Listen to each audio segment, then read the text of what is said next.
Feeling Jesus.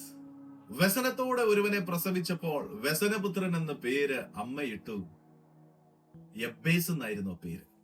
എബ്ബേസ് എന്നുള്ള പേര് ഒരു വ്യക്തിക്ക് വീണപ്പോൾ ആ വ്യക്തി തീരുമാനിച്ചു, ഈ പേരിനകത്ത് ഞാൻ നിൽക്കത്തില്ല, പകരം അനുഗ്രഹിക്കുന്ന ദൈവത്തിന്റെ കരം കണ്ട് ഞാൻ ചലിക്കും.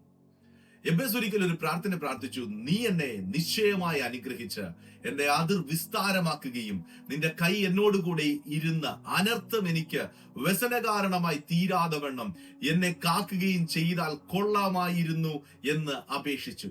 എന്നെ കാക്കുകയും ചെയ്താൽ കൊള്ളാമായിരുന്നു എന്ന് ദൈവത്തോട് അപേക്ഷിച്ചപ്പോൾ എബ്ബേസിന്റെ പ്രാർത്ഥന ദൈവം കേട്ടെന്ന്, നീ എന്നെ നിശ്ചയമായി അനുഗ്രഹിച്ച് എന്റെ അതിർ വിസ്താരമാക്കിയെന്ന്. നിന്നെ കേൾക്കുന്ന ആരോടൊക്കെയോ പരിശുദ്ധാത്മാവ് ഇടപെടാൻ പറയുന്നു. നിന്നെ അനുഗ്രഹിച്ച് നിന്റെ അതിർ വിസ്താരമാക്കുന്ന ഒരു ദൈവമുണ്ട്. സാഹചര്യം പറയും നീ വ്യസനപുത്രനാണെന്ന്, സാഹചര്യം പറയും you are good for nothing എന്ന്, സാഹചര്യം പറയും നിന്നെ ഒന്നിനും കൊള്ളത്തില്ലെന്ന്, സാഹചര്യം എന്തുമാകട്ടെ പ്രിയരെ. പക്ഷെ ആശ്രയിക്കാൻ നമുക്കൊരു ദൈവമുള്ള കാരണത്താൽ, വിളിക്കാൻ ഒരു കർത്താവുള്ള കാരണത്താൽ, ആ കർത്താവിന്റെ കരത്തിലേക്ക് ഏൽപ്പിച്ചു കൊടുത്ത് ഇന്ന് രാത്രികാലവും പറ, നീ എന്നെ അനുഗ്രഹിച്ച് എന്റെ ആദർ വിസ്താരമാക്കുകയും ചെയ്താൽ കൊള്ളാമായിരുന്നു എന്നൊരു പ്രാർത്ഥന പ്രാർത്ഥിച്ചേ. അടുത്ത പദം എഴുതിയേക്കുന്നതാണ്, അവൻ അപേക്ഷിച്ചതുപോലെ ദൈവം അവന് നൽകിയെന്ന്. ഇന്ന് നിങ്ങളോടൊരു ദൂതുണ്ട്.